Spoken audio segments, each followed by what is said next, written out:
Bonjour à tous. Nous sommes là aujourd'hui pour parler de la torture d'État au Gabon, mon témoignage pour briser le silence. Mesdames et messieurs les journalistes, mesdames et messieurs représentants de la société civile, mesdames et messieurs les défenseurs des droits humains, chers compatriotes, conférence de presse compatriotes, je m'appelle Aïda Ayami, épouse Nyonda. Je suis la sœur cadette de brave Lévi Ayami Vo. Je me présente devant vous aujourd'hui pour porter la voix de mon frère, survivant de la barbarie d'État qui se déroule dans l'ombre de nos institutions, loin des regards, dans le silence, complice de l'impunité. Mon frère devait être ici aujourd'hui, mais les traumatismes physiques et psychologiques qu'il a subis ne lui permettent pas encore de s'exprimer publiquement. C'est donc en tant que porte-parole de la famille et témoin de sa souffrance que je prends la parole aujourd'hui. Je suis là devant vous parce que nous sommes déterminés à faire que justice soit rendue. Mais avant d'entrer dans le vif du sujet, permettez-moi d'exprimer notre profonde gratitude envers tous ceux qui nous ont soutenus dans cette épreuve qui aurait pu briser la vie de mon frère. Nous tenons à remercier notre Dieu, le Père créateur. Nous remercions les membres de notre famille qui ont vécu l'angoisse de l'enlèvement de Lévi, qui l'ont cherché partout sans savoir s'il était encore vivant, qui l'ont accueilli meurtri mais vivant, et qui continuent de l'entourer d'amour inconditionnel. Nous sommes sa force. Sans notre soutien indéfectible, sans nos encouragements constants, sans cette chaleur familiale qui pense ses blessures invisibles, il aurait sombré dans le désespoir. Nous lui rappelons chaque jour qu'il n'est pas seul face à cette injustice. À la société civile gabonaise, qui s'est levée comme un seul homme pour condamner cet acte barbare, votre indignation collective a donné un sens à sa souffrance. Voir des Gabonais de tout horizon, de toutes conditions, dire non à la torture, non à l'impunité, cela lui a redonné foi en notre humanité commune. Votre mobilisation prouve que notre peuple refuse la banalisation de la violence d'État. Aux activistes et influenceurs nationaux qui ont fait résonner sa voix au-delà de ses possibilités. Vous avez transformé son cri isolé en clameur nationale. Sur les réseaux sociaux, dans les médias, dans vos cercles d'influence, vous avez porté haut et fort la dénonciation de ces pratiques moyenâgeuses. Vous avez refusé que son histoire soit étouffée dans l'indifférence. À notre diaspora gabonaise, qui, depuis les 4 coins du monde, a fait entendre sa réprobation, vous nous rappelez que l'amour de la patrie ne connaît pas de frontières. Vos voix qui s'élèvent depuis l'Europe, l'Amérique, l'Asie, l'Afrique, montrent que les Gabonais d'ici et d'ailleurs partagent les mêmes valeurs de dignité humaine. Votre mobilisation internationale met la pression nécessaire sur nos dirigeants. Cette solidarité spontanée, cette communication dans la dénonciation d'injustice nous donne l'espoir que le Gabon que nous voulons respectueux des droits humains est possible. Cependant, nous devons exprimer notre profonde déception face au silence assourdissant du gouvernement de notre République. À ce jour, aucune voix officielle ne s'est élevée pour condamner ces actes de torture. Aucun membre du gouvernement n'a jugé utile de déplorer publiquement ce qui s'est passé. Aucune autorité n'a dit simplement « cela est indigne de notre pays ». Ce silence officiel contraste douloureusement avec la mobilisation citoyenne. Il interroge sur la volonté réelle de nos dirigeants de lutter contre ces pratiques. Comment interpréter cette absence de réaction? Comment de l'indifférence? Comme une forme de cautionnement tacite, comme la peur de contrarier certains services? Mesdames et messieurs les dirigeants de ce pays, votre silence face à la torture d'un citoyen gabonais innocent est plus éloquent que tous les discours sur les droits humains que vous pourriez tenir ailleurs. Les citoyens attendent de vous au minimum une condamnation morale de ces actes barbares. Un gouvernement digne de ce nom se doit de protéger ses citoyens, non de se taire quand ils sont torturés par ses propres agents. Un État de droit se reconnaît à sa capacité de dire la vérité, même quand elle dérange.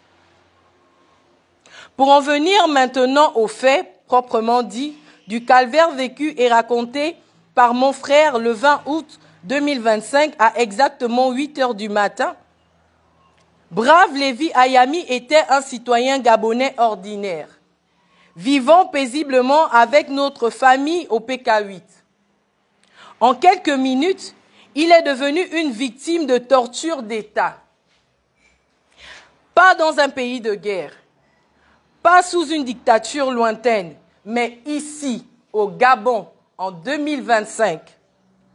Ce matin-là, plusieurs véhicules de la Direction générale des services spéciaux ont fait irruption dans notre quartier. 6 agents étaient-ils lourdement armés. Ils ont défoncé la tranquillité de notre foyer. Parmi ces 6 hommes, nous avons pu formellement identifier 2 d'entre eux. L'agent Stewart Tony Rudette Thiessil et un autre connu sous le sobriquet Adebayor. Sans mandat d'arrêt, sans commission rogatoire, ils l'ont arraché à notre famille comme on enlève un terroriste international. Le spectacle qu'ils ont orchestré devant nos voisins était calculé. Faire de lui un criminel aux yeux de tous avant même de connaître les faits. Ils ont saisi ses clés de véhicule, ont démarré sa propre voiture pour l'emmener vers ce qui allait devenir son enfer. Dès qu'ils ont quitté notre domicile, les coups ont commencé dans le véhicule.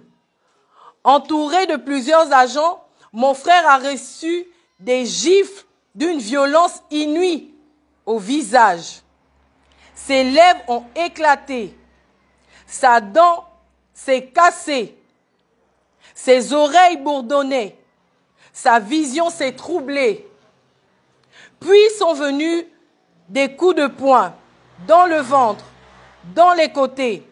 À chaque coup, il criait « Parle! Où est l'argent? Où est Jessica ?» Il ne comprenait rien à leurs questions. « Jessica? » Oui, il la connaissait.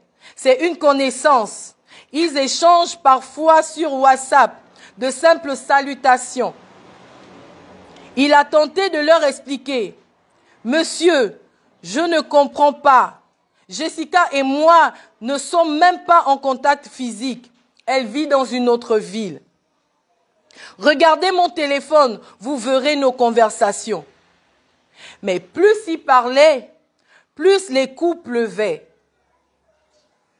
Plus il tentait de les raisonner, plus leur violence s'intensifiait. Mon frère était accusé d'être complice d'un vol de 150 millions de francs commis par Jessica au préjudice d'un gouverneur.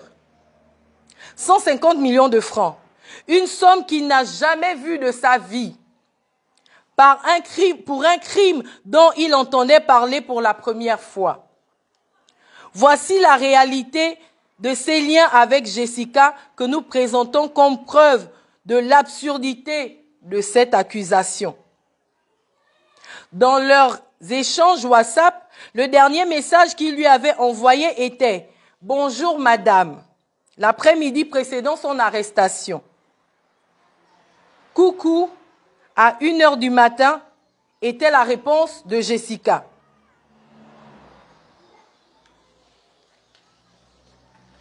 La fréquence de leur contact, c'est quelques messages par mois.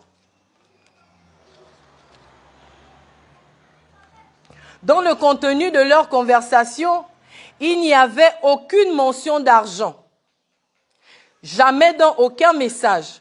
Mon frère a supplié ses tortionnaires en disant « Fouillez mon téléphone. Vous ne trouverez aucune conversation parlant d'argent, aucun plan de vol, aucune complicité. » Mais ils avaient déjà décidé de sa culpabilité. Arrivé dans les locaux de la DGSS, au sein même du palais présidentiel, l'enfer a pris une nouvelle dimension. Ce que mon frère a vécu là dépasse l'entendement humain et constitue une violation grave de tous les traités internationaux ratifiés par le Gabon.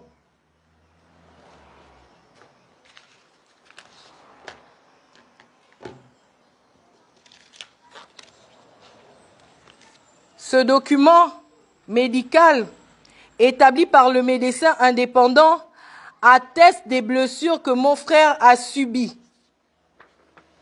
Ici, nous avons l'attestation du dentiste qui prouve qu'il a perdu sa dent de façon brutale.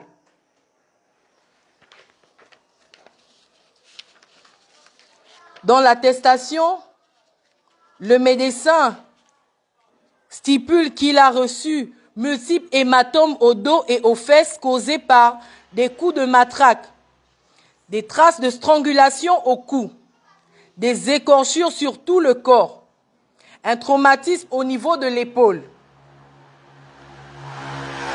Ces images que je vous montre, malgré la douleur qu'elles nous causent, révèlent l'ampleur de la barbarie. Regardez ces marques de matraque sur son dos. Voyez ces traces de strangulation sur son cou. Regardez. Regardez.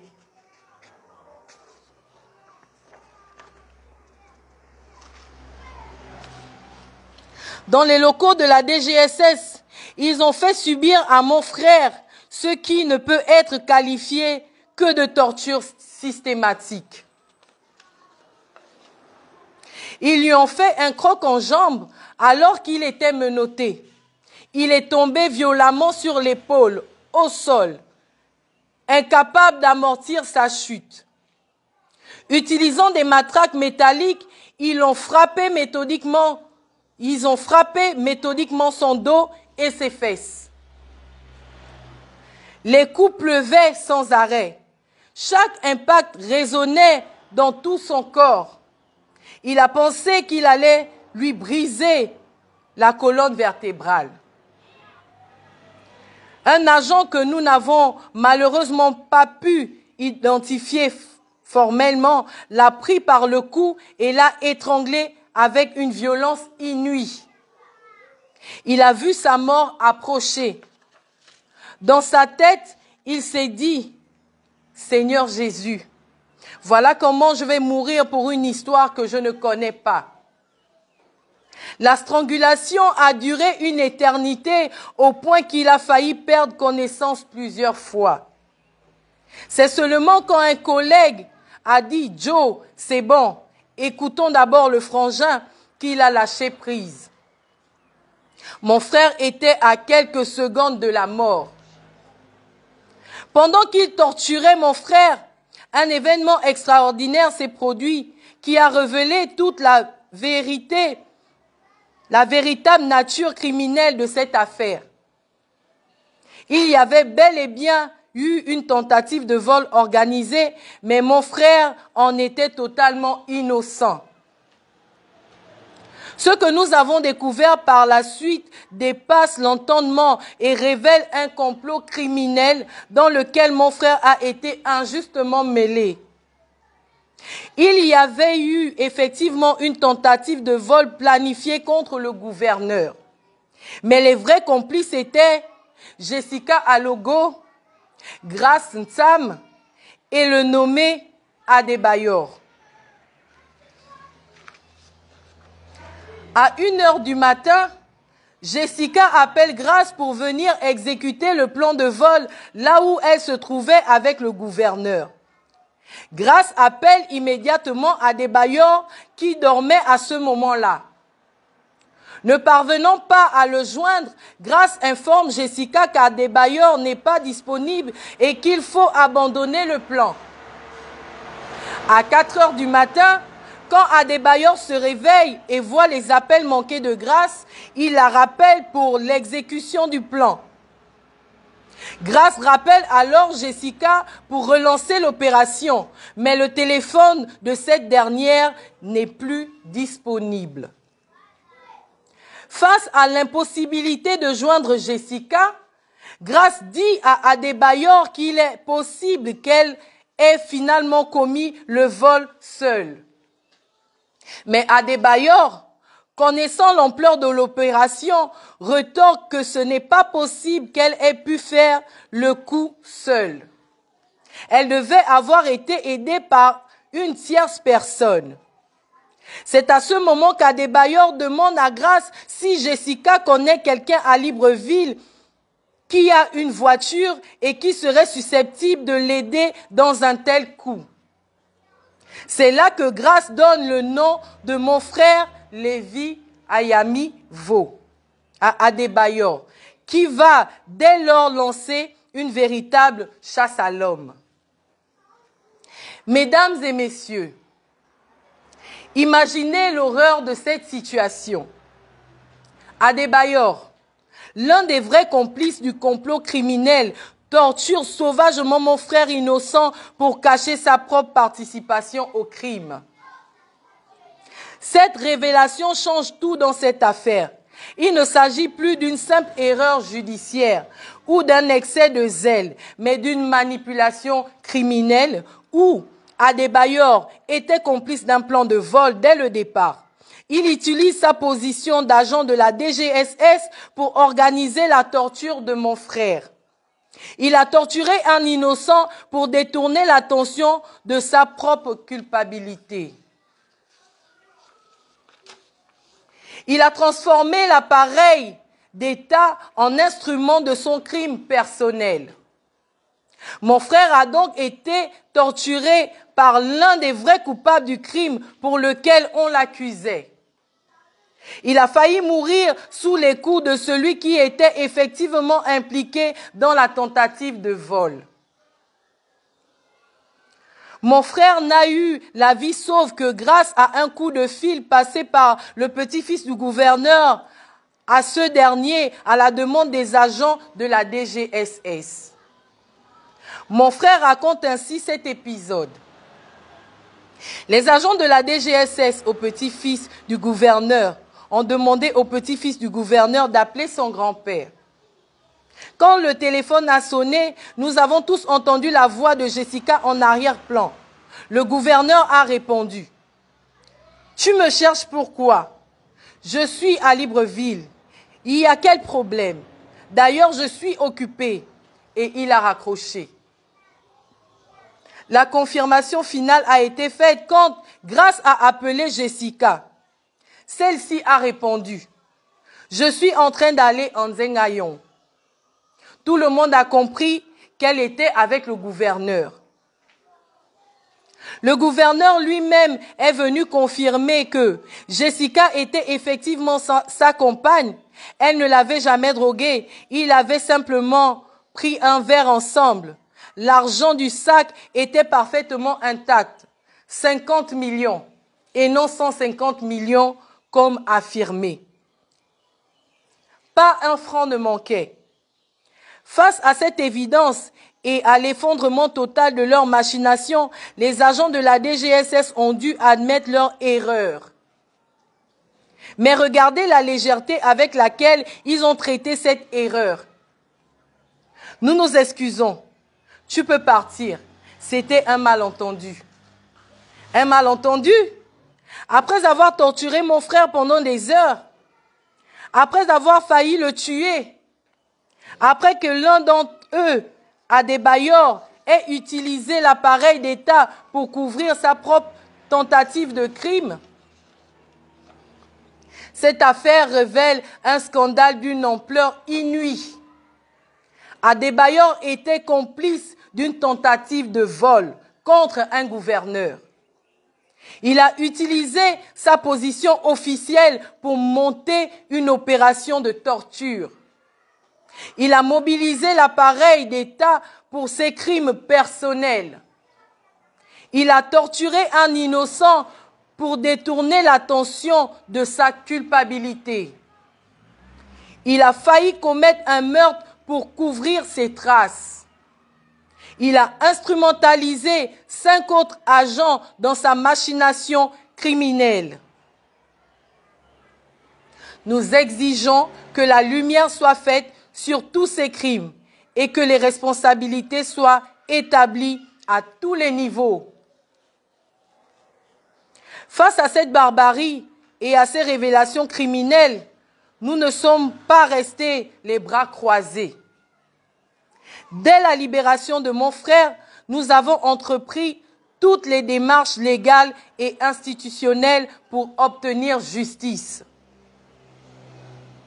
Au niveau national, nous avons aujourd'hui saisi Monsieur le procureur du tribunal de première instance de Libreville en déposant une plainte avec constitution de partie civile pour torture et traitement inhumain et dégradant, séquestration arbitraire, abus d'autorité et dénonciation calomnieuse.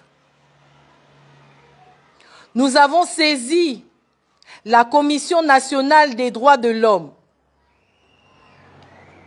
Nous avons suivi la procédure requise.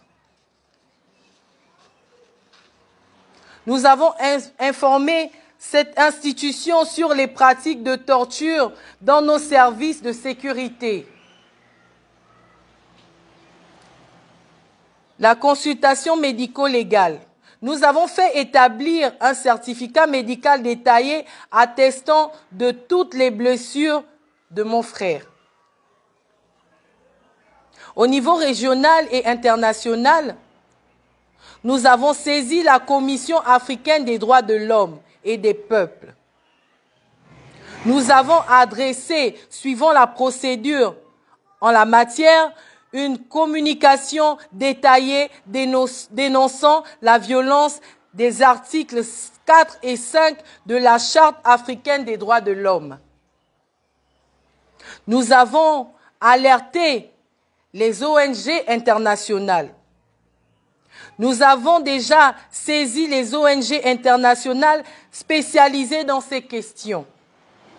Amnesty International, Human Rights Watch, Fédération internationale des droits de l'homme, Organisation mondiale contre la torture.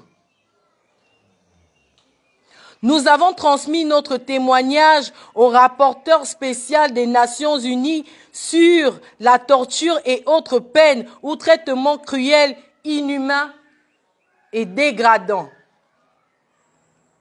Nous avons fait un signalement officiel de cette violation grave des conventions internationales ratifiées par le Gabon. Mesdames et messieurs, nous ne sommes pas ici pour apitoyer sur le sort de mon frère.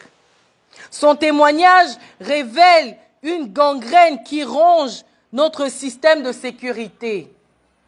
Cette affaire prouve que des agents de la DGSS participent à des activités criminelles. Ils utilisent l'appareil d'État pour leurs crimes personnels. Ils torturent des innocents pour couvrir leurs forfaits. L'impunité permet à ces pratiques de perdurer. Combien d'autres familles gabonaises ont-ils été victimes de ces agents véreux? Combien ont été torturés pour couvrir les crimes de ceux qui étaient censés les protéger? À son Excellence, Monsieur le Président de la République, garant de nos libertés fondamentales, les faits que nous dénonçons révèlent une corruption systémique des services de sécurité de notre pays. Des agents utilisent leurs fonctions officielles pour commettre des crimes et torturer des innocents. L'honneur de notre pays est en jeu. Nous vous demandons solennellement une enquête indépendante sur ces faits, la suspension immédiate de tous les agents impliqués, une inspection générale complète de la DGSS,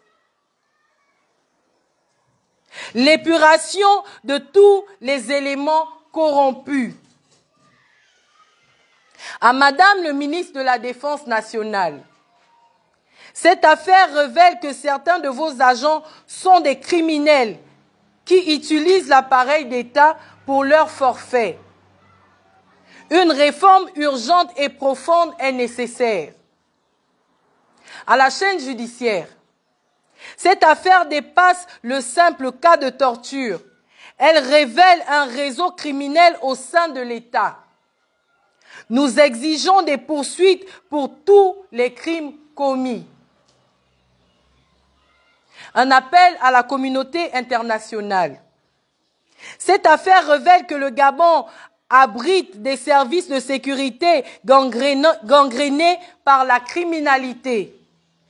Votre vigilance et votre mobilisation sont indispensables pour documenter ces violations systémiques, pour exercer une pression diplomatique constante, pour soutenir les victimes dans leur quête de justice et pour empêcher l'impunité de ces crimes d'État. Nos demandes concrètes et urgentes. Nous demandons solennellement mesures immédiates, l'arrestation immédiate d'Adebayor et tous ses complices pour ces actes criminels contre mon frère. La suspension de tous les agents impliqués dans la torture contre mon frère. Une enquête criminelle approfondie sur le réseau criminel révélé. La protection de mon frère et de tous les témoins de cette affaire. Justice et vérité. Le jugement exemplaire de tous les crimes impliqués. La révélation publique de tous les crimes commis. L'indemnisation de mon frère pour ses souffrances. En conclusion, pour la vérité et la justice, ce qui est arrivé à mon frère le 20 août 2025 révèle l'existence d'un réseau criminel au sein de nos services de sécurité. Des agents utilisent leurs fonctions pour commettre des crimes et torturer des innocents pour couvrir leurs forfaits. Nous transformons la douleur de mon frère en combat pour la vérité. Car si son témoignage permet de démanteler ce réseau criminel, alors sa souffrance trouvera un sens. Nous ne cherchons pas la vengeance, nous réclamons la justice. Nous ne demandons pas la pitié, nous exigeons la vérité. Nous ne voulons pas de compassion stérile, nous voulons que ces criminels répondent de leurs actes. Aujourd'hui, nous libérons cette parole pour libérer notre pays de ces pratiques criminelles. La corruption n'est pas gabonaise. L'impunité n'est pas notre destin. Construisons ensemble un Gabon digne de ses citoyens. Par ailleurs, avant de conclure, j'aimerais introduire dans ce discours les propos de la famille maternelle de Lévi Ayami. Nous sommes d'abord des croyants. Et la famille maternelle veut dire ceci. À ceux qui continuent de former des projets de mort et d'intimidation contre notre fils, nous vous répondons et terminons par ces mots de la parole de Dieu. Psaume 37, 21, Psaume 37, 12, 13 déclare ceci. Le méchant forme des projets contre le juste et il grince des dents contre lui. Le Seigneur se rit du méchant car il voit que son jour arrive. La parole de Dieu déclare dans Psaume 37, 28, l'Éternel aime la justice et il n'abandonne pas ses fidèles. Ils sont toujours sous sa garde.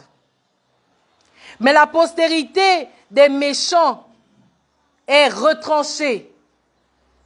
Notre fils est sous la garde de l'Éternel et quiconque cherchera à le nuire sera lui-même retranché de la terre des vivants. La parole de Dieu déclare dans Psaume 37, 32 à 33, le méchant épie et il cherche à le faire mourir. L'Éternel ne le laisse pas entre ses mains et il ne le condamne pas quand il est en jugement. Parce que sans cause, vous avez tendu un piège à notre fils. Sans cause, vous avez creusé une fosse pour lui ôter la vie, comme le déclare Psaume 35 au verset 7. La ruine vous atteindra à l'improviste. Vous serez pris dans le filet que vous avez tendu. Vous y tomberez et vous périrez vous-même. Esther 6, verset 13 déclare, « Si Mardoché, devant lequel tu as commencé de tomber, est de la race des Juifs, tu ne pourras rien contre lui, mais tu tomberas devant. » Cette parole pour vous tous qui avez complété, cette parole est pour vous tous qui avez comploté le mal contre notre fils.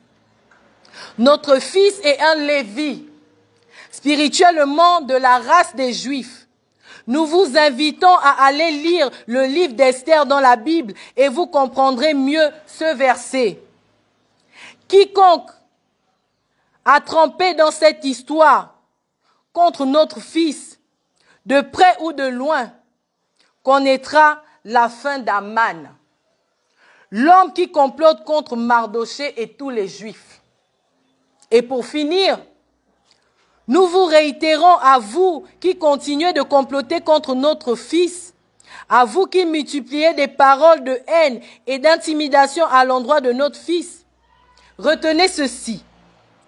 En plus de tout ce qui précède, le salut des justes vient de l'Éternel. Et il est leur protecteur au temps de la détresse. L'Éternel les secourt et les délivre. Il les délivre des méchants et les sauve parce qu'ils cherchent en lui le refuge. L'Éternel est le salut de Lévi et il est notre salut. Il le protégera de vos projets, car nous nous confions en Dieu. Vous avez touché à la mauvaise personne. Vos intimidations ne nous feront pas reculer. Sans repentir, vous tomberez tous en vos rangs. Mission, fonction et grade au temps favorable de Dieu, le maître des temps et des circonstances. Je vous remercie.